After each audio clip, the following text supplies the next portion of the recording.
music.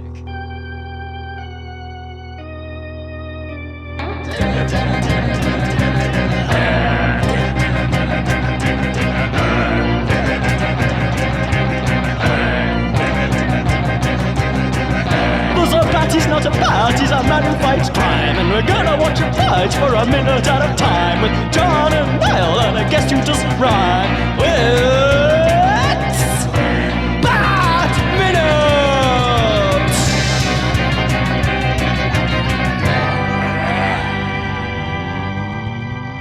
Hello everyone, and welcome once again to Bat Minutes and Robin. This is the podcast where we didn't say anything about a wife, but we do talk about each minute of, I was going to say John Parker's Batman. I'm like, oh my God. Yeah. Joel Schumacher. It is. It's John Parker's Batman. Come on. John Parker's Joel Schumacher's Batman. Bill Finger's A bit Batman. like the way, the way they'll say, they'll put that on, certain directors get that privilege, don't they? Quentin Tarantino's, Oliver Stone's, it's John Parker's. And they had Francis Ford Coppola's, Bram Stoker's Dracula, Kenneth Branagh's Mary Shelley's Frankenstein. Exactly. And I am of that level. And even though Niall edits 99% of these, I don't care. I'm getting my name on there. But yeah, this is where we talk about Joel Schumacher's Batman and Robin 1 minute at a time. I'm one of the hosts, Niall McGowan.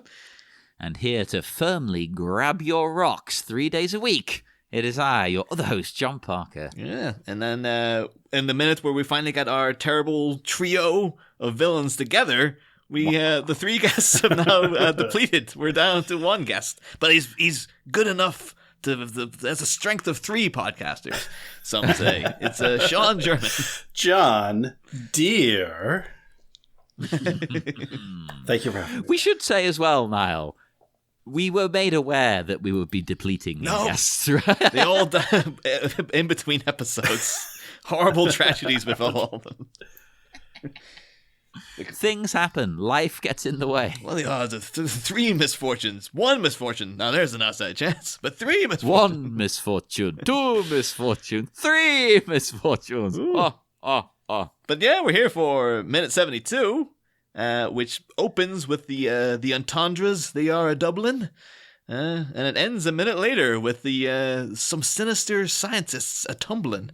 So yeah, this is a good minute though. This is like a real. This is a good time. The next 60 seconds after we got rid of that whole laundry thing, the last one. Oh, now we're into the gold. It's all good from here on out. Yeah, yeah. Not a single bad moment in the movie now.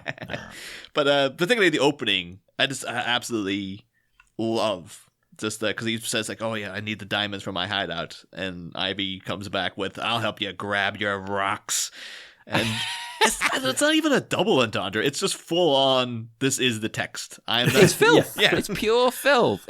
That is the most drag queen line of the whole movie. And I know I keep saying she's a drag queen, but that right there is what a drag queen would say to you when they're on stage. Well, and the way she emphasizes rocks, the way she said, and then I like. Uma Thurman knows what movie she's in, and she is leaning into it 100%, especially with that line. Yeah. And that's why I love her, not just in general, but in this film, is she gets it.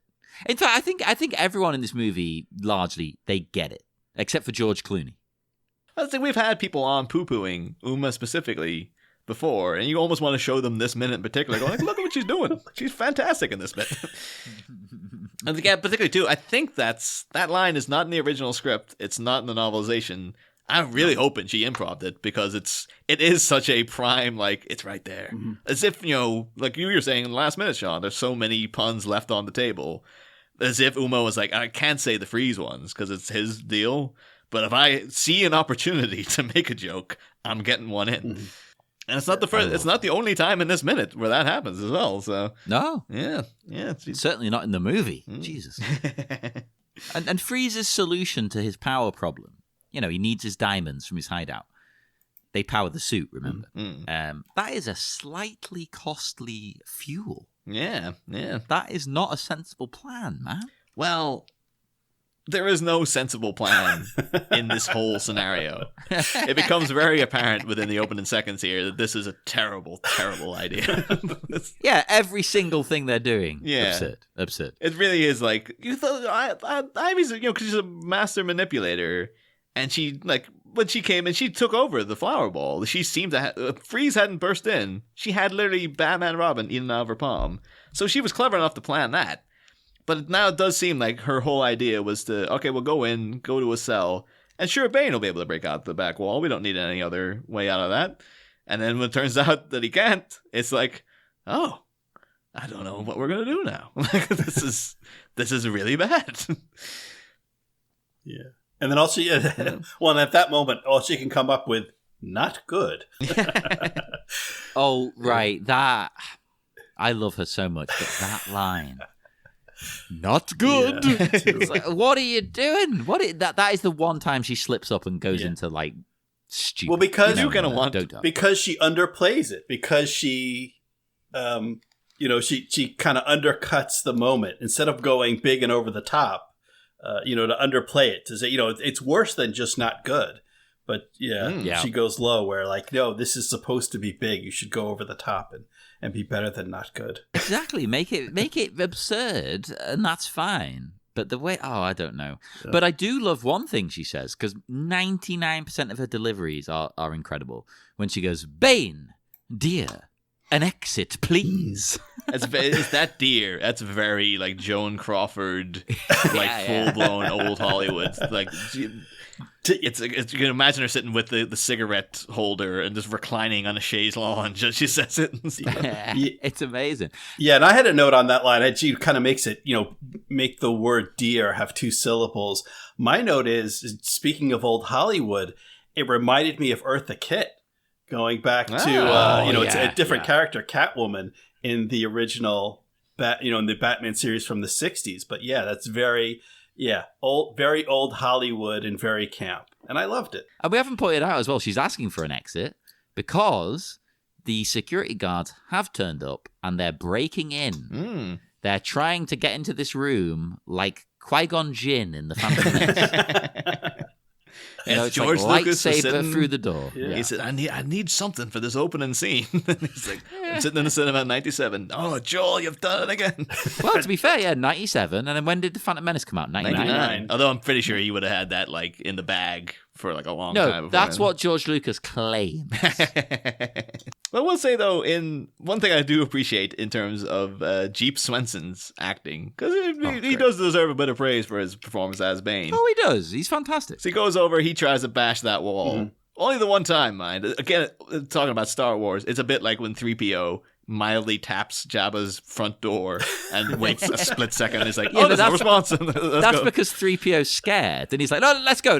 Yeah, but this is kind of like he tries it once and he's like, well, I'm done. It didn't work. So keep going, bash it a few times. But it seems, I love that he does that. And then he kind of turns to Ivy with like a, what now kind of stance. like I didn't expect it not to work.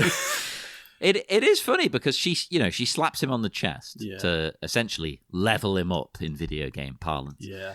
And, off he stomps to pound a hole in the wall, but he can't get in. And they say it's because it's reinforced steel. It's like, well, surely the other walls he's already broken through should be reinforced steel as well. Did they not use the same material for the walls of the property room? He was able to tear If anything, that's the one wall you got to be doing. Yeah, because that's where all the dangerous stuff that is. one makes sense. That's ground floor, and it's hiding all this, like, there's bombs in there. This is up, as we find out, on a freaking cliff face with, like, thousands of feet below them is the sea. You don't need to reinforce that wall at all. Yeah. Now, I don't want to skip over what is that's on his chest that she hits? Is that his power-up button? Basically, it's essentially to make him like a toy. Okay. It's the turbo button. This is how he joins the turbo team. He joins the turbo. Well, because after she hits it, it starts flashing. It's like she does activate something there. Yeah. Although weirdly, there's not much time. You think it would take like a minute to get the juices flowing, but it's like to go through your veins and stuff. Yeah. Maybe that's why it didn't work. It's just like, you gotta give him like 30 seconds at least. Gotta wait. Yeah. Yeah, I mean, I meant to say I know what the button does, but in case the listener needs to be refreshed. Oh yeah. Also, should say too, John. You kept saying the phrase "hole in the wall" a moment ago, and of course, Dale Winton did host a TV show called "Hole in the Wall." Oh my God. God. I couldn't let that lie. And there's a pub in town called the Hole in the Wall. Maybe here in Liverpool. Do you think they have a tribute to Dale Winton up inside? Now, I've never been because it is. It's not the type of pub I would frequent. I think it's a little bit rough. I don't think they take kindly to my sort around there. But well, here's the thing though. So okay, Ivy didn't have a plan beyond Bane was going to break down this wall. Yeah, that's it. It's like, well, of course, Bane can break the wall. And we kind of alluded to in the other, earlier minutes when she first came into the cell, like last week, it's a bit weird that she had the power to seduce a whole room at the flower ball. Mm-hmm. She did it, like, she just stood there, just did her pheromones, and it worked on everybody. And now she's kind of concerned of, like, I think even in the novelization, she has the line of like, "Oh, I hope I get a room with a garden view." Like she's sort of like, "Well, we're screwed." And it's like, all you have to do is just pheromone the people come in. Like, why you don't even need Bane? You didn't even need to bring him at all. You could have just wafted your love dust the entire way in, and could have swaggered straight back out. She doesn't seem to think of like, is it depleted? Is it like well, that's the thing. Maybe again, like a video game. It has to replenish. But she only did 2 guys. Like, she did a whole room. Earlier. She only did... Well, so there's 2 things. So there's one is, she can't pheromone her way out. And also, well, why don't they can they jump into the trolley and Bane just push past the guards the way he pushed in? All the guards that are out there, Bane pushed past to get in. Yeah, he's already taken them out. That's a good point. They just jump in the trolley and he pushes them out. Yeah. I'd love to see a Freeze Ivy toboggan going on there. Oh, he called Cool Runnings. There you go. It's an episode title. Cool wasn't in Runnings. it too. Oh, damn it. Oh, man. Jamaican bobsleigh. Also kind of thing as well, in alluding to like, the fact that Bane was in a room full of other people's stuff, and he specifically brought the freeze suit. Like, I kind of wish they did do a little more of a nod of like, okay, I brought a bunch of weapons, and like he's like spraying the wall with like a Joker flower, like the acid flower or something. Like, no, it's not working. He's bashing it with like the Riddler cane to see if it breaks it anyway. Flinging Two-Face's coin at it, see if that does anything. Yeah, he's got an umbrella he's trying to poke it with. Yeah, he's trying to deploy the rocket on the penguin's back and stuff. See if that works. But no, it seems to be... Well, the one thing notably as well is that Mr. Freeze definitely had his freeze gun when he was captured. Mm-hmm. Yet, I guess either it wasn't in the storage locker, or Bane, he did forget it. Like maybe he's, he just knows, like, or maybe it wasn't enough room in the trolley. It's like, well, no, I think Bane just didn't get it because in the draft, this whole thing plays out slightly differently, where Freeze does go for the gun. He reaches for it and it's not there, and he says, "No gun. How disarming." And then Ivy says, I wonder if I can get a cell with a view of the gardens. Because she thinks, I'm going to get arrested. And Freeze goes, "Dear Daisy, don't despair." And then he comes up with his plan to jump out the window, basically. Yeah. But so he goes for the gun, and he's surprised that it's missing. So I think it just wasn't obvious to Bane when he was just grabbing everything quickly. Yeah. So again, it's a shame that he didn't come up with like the Riddler's hat and stuff, and like Mr. Freeze is having to wear that. Is this out yours? I don't know. This kind of looks like it goes with your suit. This cane, is this yours? You want this giant clock? I think it's Flavor Flav locked up in Arkham. Why is a clock here? No, I'll have the saxophone. That's amazing. I've always wanted to learn. Now I totally have an excuse. Oh, God. Arnold Schwarzenegger playing a saxophone is possibly the greatest thing I've ever imagined. Yeah. Well, and then he could seduce the guards with a sexy solo. Yeah.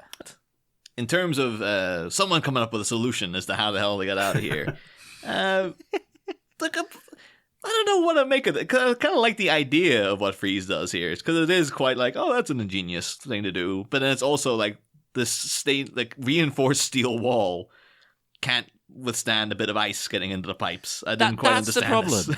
Right, like Bane couldn't break it down, but Freeze can fix it with this. Well, actually, one thing first. Bane smashes the wall, right? Immediately, I just thought of Star Trek. Because they do the Star Trek approach of making something look strong and exciting by just shaking the camera. Oh, yeah. It goes like, the old Shatner effect, you know. But then Freeze is like, I'm gonna use this pipe on my suit that I break off to freeze the pipes, and they'll break the wall open. A little bit far-fetched, but I do like the reasoning behind it. You know, showing us and reminding us that Freeze is a scientific genius. But also, it comes with probably the most economic pun in the movie. If I can call it a pun. Wait, if it's what I think you're going to say, I think it's the worst line of the film. Really? The always winterize your pipes. Yep. Oh, I think I was like, oh, this is almost like, not only is it a joke, but it also is explaining what's happening throughout, you know, in the movie, and it's also just genuinely good advice. No, I have 3 problems. 3. Yeah, 3. 3. Number 1, it sounds like a dirty euphemism, but it's not. Well, that's a positive. That's not a negative. That's a No, make a dirty joke. This is a drag queen film. Make a dirty joke. Okay. Number 2, is that a thing? Winterize. Oh yeah, yes, that's a thing. That's like I've been caught like in student housing. We didn't winterize our pipes, and let me tell you, Arnie ain't lying. No, I understand you have to do things to your pipes, but I've never heard that phrase, winterize. That sounds very American to me. It is because with a Z instead of an S and everything. Well, that's what it is. It's the spelling. I did look at the script actually, and the spelling in the script was a Z, a Z. Z. So that offended me already. But yeah, you know, maybe we're lucky living in England. But not only is that not a phrase, but I've never in my entire life, I'm 35 as of recording, I've never winterized any pipes. I just can imagine now, like at one point, like in the dead of winter, your entire like heating system breaking down, and then there's Arnie outside your window just shaking his head. Me and Arnie together, and Sean's flown over for it as well. There's 3 bald guys standing outside your house, just going, "Always winterize your pipes, John." It gets cold here, right? Like, I mean, it gets like what's the coldest it gets here in Celsius? I don't know in Fahrenheit. Like minus. I think I've seen like minus 10. Mm-hmm. You know, I've still not had to winterize the goddamn pipes. It's definitely a thing. At least here in the States, winterize your pipes, and it's one of the major concerns if people lose power. I mean, it's definitely a concern if you've got a chalet up in the mountains and you're only there occasionally and it's empty and unheated, then it's a problem. Okay, but even a regular household. If there's a bad winter storm and the power goes out, if people lose heat, you know, on top of being cold and potentially freezing to death, there's also a danger of the pipes freezing and water expands. Ice is less dense than liquid water. The ice expands, the pipes break, and then when the heat comes back on and the ice melts, then the water just flows. So yeah, this is definitely winterize is a real word. And it's definitely a real thing that is a concern. Yeah. I get the concern. I get it. I still don't think the word is right. Because I've heard Americans say burglarize. Like, that's not a word. That's not a word. So winterize, very similar. No, you need a different word. We did fall victim to it one time in my student house. And it was mostly because I think maybe it's not a big problem over here because of it doesn't go that cold. And a lot of people... If you're in your house frequently using the water, yeah. But we left for Christmas break, and it was empty for like 2 or 3 weeks. And they came back, and I was like, "Oh, this is all wrecked." And they were kind of like, "Didn't you listen to Batman and Robin? Always winterize your pipes." But I will say, because you always winterize your pipes in the script there. But Michael Jan Friedman, he might have shared your sentiment, John, because he omits it from the novelization and puts in something altogether quite different. He does indeed. He's a smart person. We've had him on the show. He's clever. Yeah, because he says, Mr. Freeze goes and does this and says, "What a boon is cold, for it allows a thing's true potential to be revealed. Take simple water, soft, pliant, ever so yielding, but freeze it and it grows resistant, powerful, harder than steel itself." Is it though? But it's really like, oh man, you really like over-egged that line. I think this would be fair enough if it was like, because it would. The science behind it is, it's solid, as it were. In that, like, if you freeze the water, it'll break the pipes and stuff. It's still just the fact that it's reinforced steel that Bane couldn't break down. It's like, how the hell did this happen? Like, plus all these stalactites and stuff just appear out of it. It's like, has he supercharged the water into like it's mutated into super water or something? Like, what the hell's going on? Does he somehow, like, there's a time dilation? Like, normally this effect of freezing and because certainly we see it with our streets and stone walls and stuff, that water gets in and then it freezes and expands and over time creates cracks, so he can like speed up that effect, and that's shown with the stalactites. But I have a few problems with this. I love the line. That's not a problem at all. You're wrong, Sean. But I can accept that. We just saw last minute where he's like, "Oh, my systems are running on empty." So where does he have the freezing power to like freeze the pipe so bad that this wall explodes? Maybe that's that's like 2% power. Yeah. And the other thing, my other issue is that this indirect thing, I'm going to freeze the water here, that's going to travel up the pipes, that's going to explode the wall, where wouldn't the steel get more brittle? Like if he just froze the wall directly, and then Bane could smash it because it would get brittle being frozen. Like, why not just that do would that? make more sense if it was teamwork, because they're making a team. If you actively showed them now you can break it, that would work way better, because it's like, okay, the two of them could do it in combination. It's like, so it's I don't know if it's an Arnie ego thing where he's like, no, I have to be the one who breaks us out of there. Like, I can't be rescued like some little wimp. I need to be the one to break us free. Yeah, I mean, it's good. It just could be better. That's all. But again, though, Mr. Freeze came up with something, seemed to know what he was doing, but then it becomes even more apparent straight after, once the hole in the wall is there, that Ivy didn't really have any kind of an idea what was like. She goes to run out the hole, seemingly unaware that like they're over a cliff face. That threw me off, right? Because Ivy goes to run out of that hole, and she looks shocked. Like, oh my God, there's a fall. It's like, did she not notice that when she was breaking into the place? Yeah, I don't know what kind of... It's a huge building, so maybe you would just kind of get turned around or something. I guess. Like, you think you would be aware if you're walking through, like, I think I might be on a tower somewhere. Well, you've gone up 500 flights of stairs. Yeah, right? That's true. Yeah, you think you'd be like, I definitely walked up a massive amount of floors to get to this point. Yeah. There's no way it's just the street outside. It's insane to me. It's insane. And then we get... I hate this line. I hate this line so much. Freeze says to her, "While I get the diamonds, you and Meatloaf retrieve my wife." I have multiple problems with it, right? Number one, Meatloaf? Yeah. Is it because he's a big beefy boy? I think you set off a dog there, John. The mere suggestion of Meatloaf.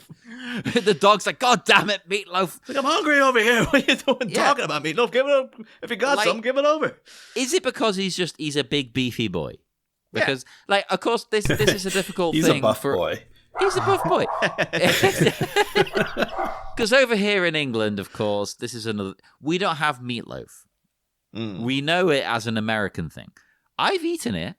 This is going to sound so pretentious. Oh, my God. I've eaten it because when I lived in Pakistan, I had a chef. And the chef knew many American dishes because he had served Americans. So he made me meatloaf once. So I was like, oh, yeah, it's pretty good. It's pretty good. So is it because, it's meat kind of makes you think of masculinity? It makes you think of strength?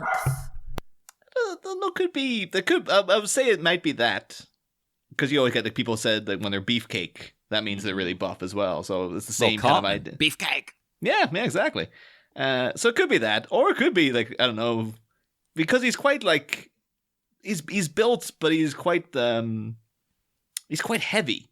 So he might be referencing Meatloaf the singer as like, because he's a big guy as well. Yeah, but Meatloaf the singer, I don't want to body shame anyone, but he's like a how do I say this nicely?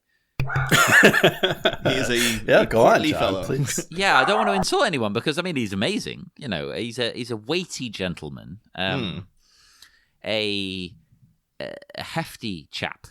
Yeah, he's not muscular. But Should also Bane mention, is though, muscular. Should mention, although in the continuing Rocky Horror the commentary we got going on, of course, Meatloaf did appear as Eddie in that, who was one of Frankenfurter's sort of not underlings. He was a sex toy that was basically went wrong. Yeah. But of course, there's the song Eddie's Teddy, and of course, Bane. We just talked about Bane has a teddy bear as well. So, and one of our good friends, Paul, was originally going to be doing a Meatloaf tribute act, if you remember that. Oh, man. It was one of those annoying things. When he said he was going to do that, I was like, don't tell me about it now, because I have to wait. Like, I just tell me about it like the day before it's going to happen. Well, not because long now after... I'm just going to be constantly thinking about it, and it's not happening yet, you know? Well, he is a great singer. Like, he's so good. And he announced to us, like, oh, yeah, I'm doing a Meatloaf tribute act called Meat Oaf. And unfortunately, not long after he said that, the pandemic happened. So he's not gone anywhere with it, unfortunately. But so we like Meatloaf on multiple levels. And when I did eat meat, I did enjoy that meatloaf that I had in Pakistan. Yeah. Well, also, I wonder, because the reference Meatloaf is kind of different if it's not specifically, another Rocky Horror reference. But I also hear, or I've heard reference if someone's, very big, athletic, muscular, as like a meathead. Yeah. To say they're all physical, they're no intellect.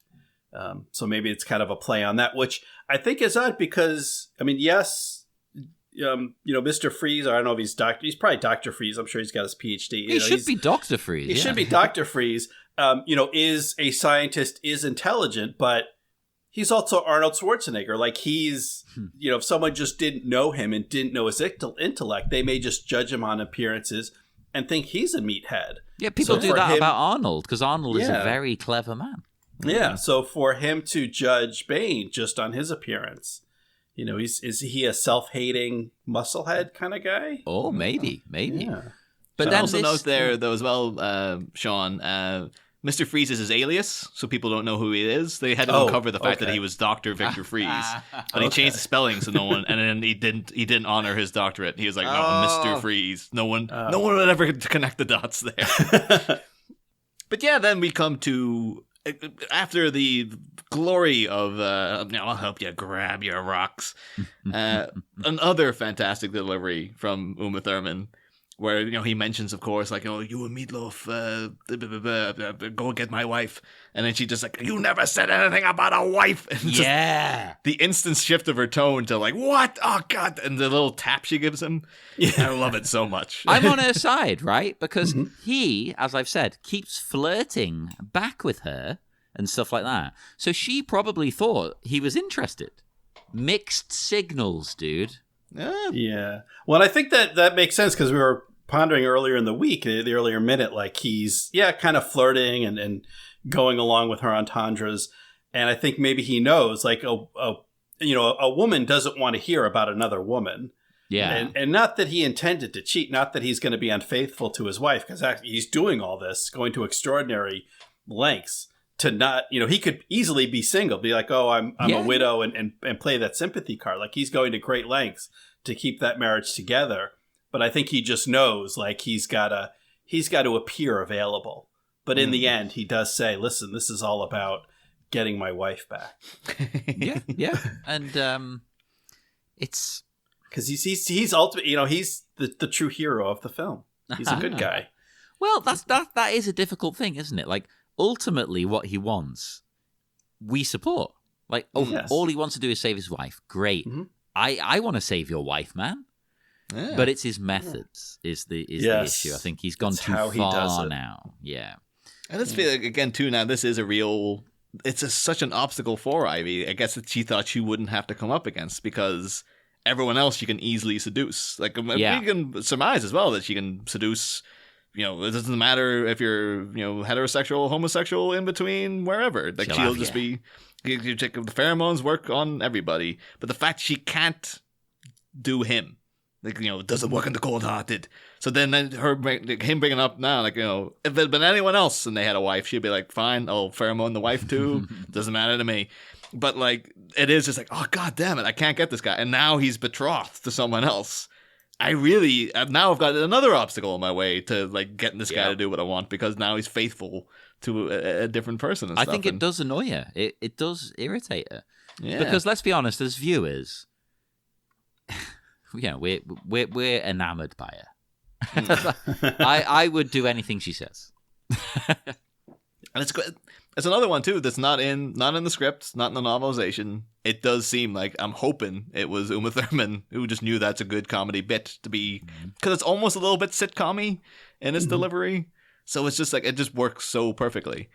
And I guess because she doesn't even know Nora's whole situation at this point. She must think that this is a living, breathing, normal person who's out and about. Yeah, so she's like, annoyed. I have to interact with this person as well. It's like it's not a body in a tank. It's like, oh my God, I have to talk to somebody else now as well on top of this dude. She feels like she's been wasting her time. Like, I've been flirting with this guy for no goddamn reason. I could have just used his muscle without bothering with the flirting. God damn it. But yeah, of course, then they make the jump, make a leap of faith, just hope this is going to work out for them. Well, actually, I have one thing I completely forgot to bring up, right? Mr. Freeze, he is trusting these two to transport his wife. Now, number one, he loves his wife so much that all of this villainy is for her.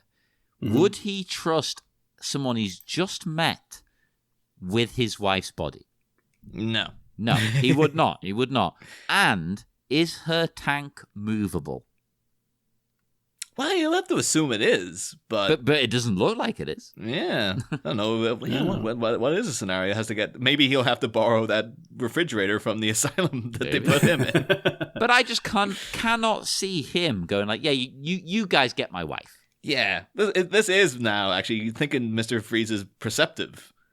But he should know by now, like, this woman, first time I met her, she came up, blew some pheromone dust and all, and, obviously in an attempt to control me. She's come in here now. One of his first questions was like, well, what does the lady want in return? Like, you're not doing this for free. She wouldn't tell me what she wanted. She said, that's cool for now.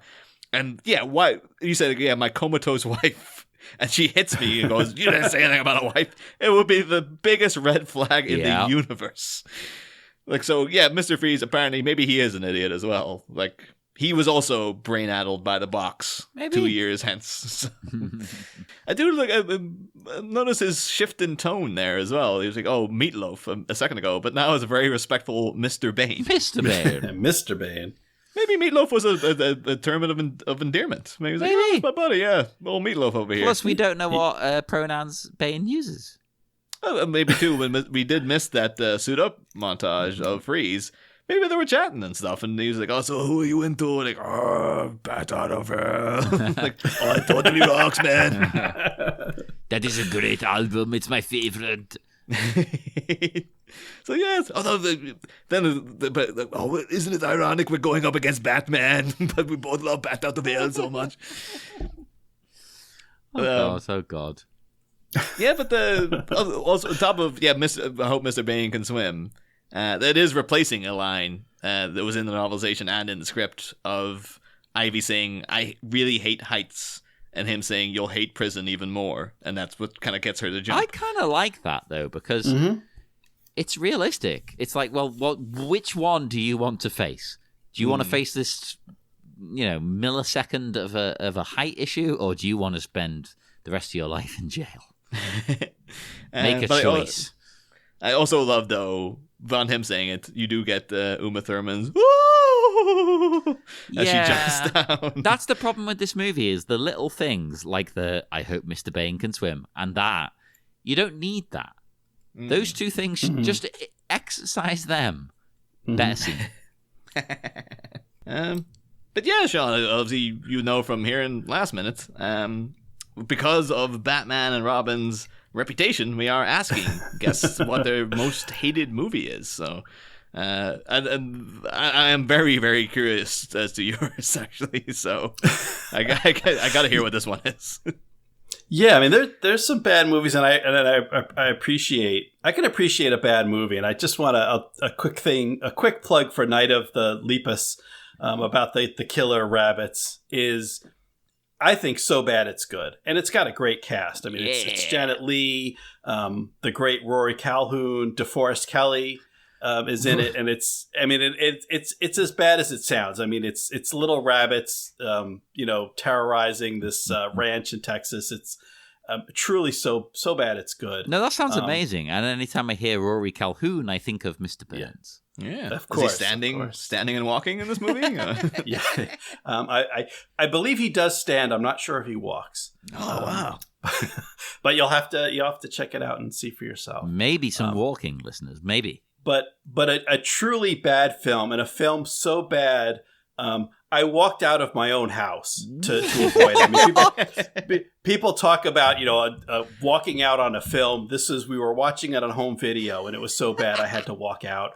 Was American Pie 2. Oh, okay. I get it. I don't like any of the American Pie movies. No. Now, I think the first American Pie, is a great comedy. I think it does some really interesting things. It does some things in terms of kind of high school teen sex comedies. It does some things that are different. I like it's not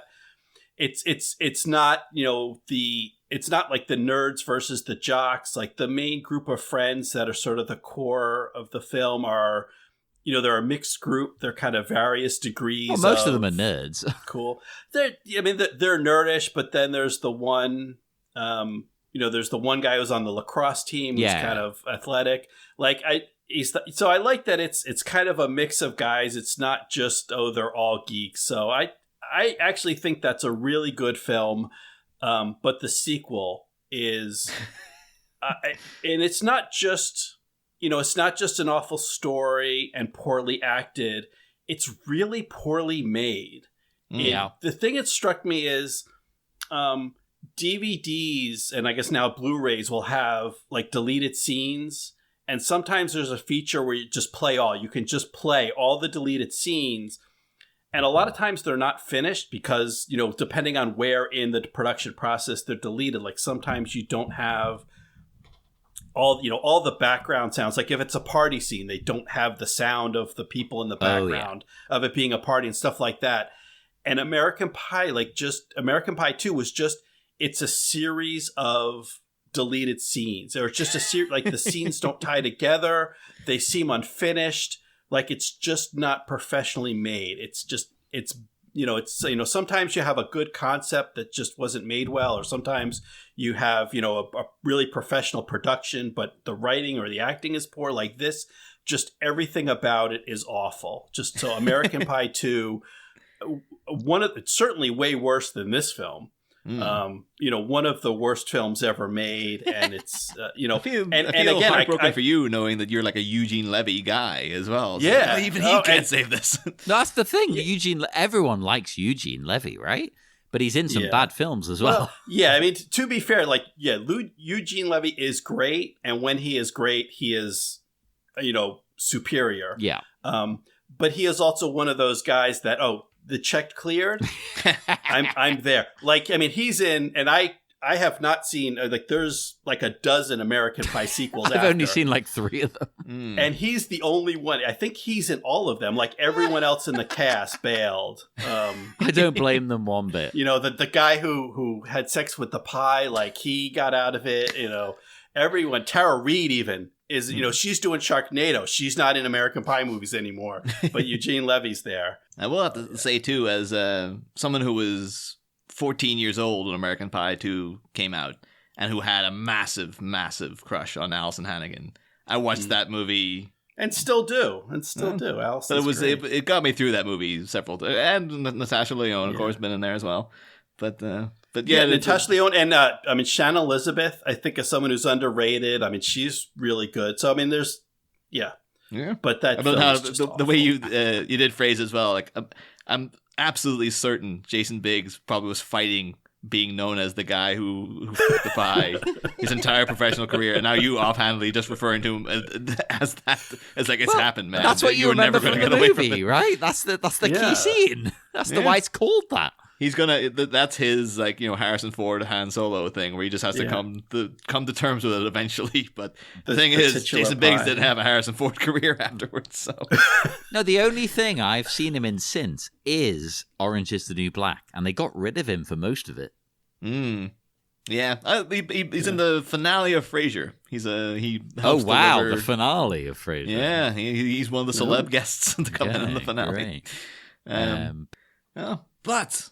Also, as well, Sean, and something I'm even more curious about nowadays to hear from you in particular. So, of course, we also ask people about the movie that they love that is widely regarded as being bad.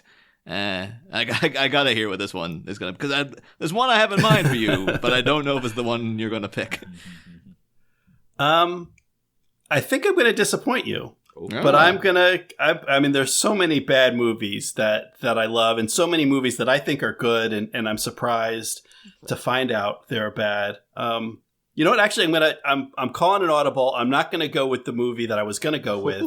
I was gonna go with Rocky Horror Picture Show, which I genuinely love, and I think is a great movie. And a lot of people say, oh, it's a so bad it's good, or it's just just the audience participation and being out in the theater, but watching at home alone is awful. I'm like, no, it's a genuinely good movie. That's interesting, but that's not as an English person, because here it's mostly considered like, oh, that's a classic. So I like hearing the American perspective. Yeah, I mean, and maybe it's grown, like at this point it's come around where it's like it's because it's so old. I mean, it's 45 at this point, the film. So maybe maybe it's gained respectability in its dottage, but I think mostly it's regarded as not a good film, but I think it is. But actually, I'm going to go with Star Trek: The Motion Picture, which is a film I genuinely love. I think which is one of those films, like, until the internet came along, I didn't realize anyone thought differently. I didn't realize that people thought this was a bad film. I mean, it's not as good as Wrath of Khan. But I think it's maybe in my top 3 of all Star Trek films. It's pretty good. I genuinely love it. It does feel like it is the most that's like an extended episode. Yeah. You're like, I can imagine you condensing this down to 45 minutes. Whereas Wrath of Khan is an amazing movie, but does it feel like Star Trek? That feels like the season finale of a modern TV show. Yep. Where it's like, oh, it's a thing from the past and a continuing story, and we have a big resolution to the thing, and we have a little tease for the next season as well. Exactly. It's the storytelling has moved on into the 80s rather than being in the 60s and stuff. But although I feel now also, I know I'm not numbered here though, but the other day, Sean, you reposted a thing about Search for Spock being terrible. Search for Spock is terrible now. Search for Spock is great. Oh, what's wrong with it? Yeah. So it's great that you brought up The Voyage Home, because it fits in like Batman and Robin, where as series go on, they get silly. You have to maintain the silly. Like Nightmare on Elm Street, the original, like Nightmare on Elm Street is straight up horror, scary film. By the time you get to 4, it's complete, it's camp, it's fun, it's over the top. Batman, that first Batman, 89, great, serious Batman film. By the time you get to 4, Batman and Robin, it's camp, it's over the top, it's lots of puns. Yeah, Star Trek 4, The Voyage Home, very different film than the motion picture or Wrath of Khan, but great in its own way. They go back in time, the misunderstandings with 20th century culture, the talking to the computer with Scotty, it's great in its own way, and it is lots of fun. But I just remember, and I will caveat this with, I have not seen The Search for Spock since it was in the theater. Whoa! So maybe if I rewatch it now. No, I'll defend you, Sean. I'll defend you. I last watched it about 5 years ago, and I think the same as you. Still not good? No. I just remember walking out of the theater, and I think, I don't know if it was you, Niall, or maybe another podcast, but someone talking about the realization when as a child, discovering that a movie could be bad. Oh, that was me with this movie. With this film, yeah. Oh, yeah. Actually, yeah, it was this podcast. Yeah, no, this was, Star Trek 3, The Search for Spock, was that formative moment in my childhood where I discovered a movie could be bad. And I walked out of the theater so disappointed, so upset that I haven't seen it since. I mean, I've rewatched The Phantom Menace since that was out in the theater. Like, I will give a film a second chance. I have no interest in seeing Search for Spock again. Oh, wow. It's just... But yeah. I mean, I'm happy to wrap up this episode if you guys, and this week, of course, as well. So I'm noted down. Yeah, that's all the notes I had. We will head Batman and Robin. We will head off into the dark night. Sean, would you like to tell our listeners where you and your multitude of wonderful shows can be found online? Sure, yeah. As you heard earlier in the week, I could be heard on the Next Scene podcast with my brother Brian. You can find us at nextscenepod.com and Next Scene Pod on social media. I'll also plug my own personal site where I list my podcasts and also my guest appearances when I appear on other podcasts, such as this one. And you can find that at catandsean.org. It's CAT, like the animal, and Sean, SEAN, like the Connery, catandsean.org. Hey, like the Connery. The Connery, yes. Number one. And do speak to us, of course, Facebook, Twitter, Instagram, all of that. Just look up Batminute. And check out the Sleepy Charlie Media TeePublic page, where you can get T-shirts, you can get masks, you can get what else? Drinking flasks. You can get a soon eye patches. Patches. You can get a giant print of Niall's wonderful artwork for Batminute and things like that. So go and check all of that out. And we will be back on Monday with more exciting Batminute action and a new wonderful guest. See you then, Batmites. Next time, a leap of faith. A Goliath goon of gigantic girth plummets from the summit of a Sirius house on Sirius Earth. But while Antonio attempts a death drop without a safety net, which millionaire's manservant is mulling over his life's one regret? We get our affairs in order for next week, Bat fans. Same Bat pod, different Bat minute. We'll be back.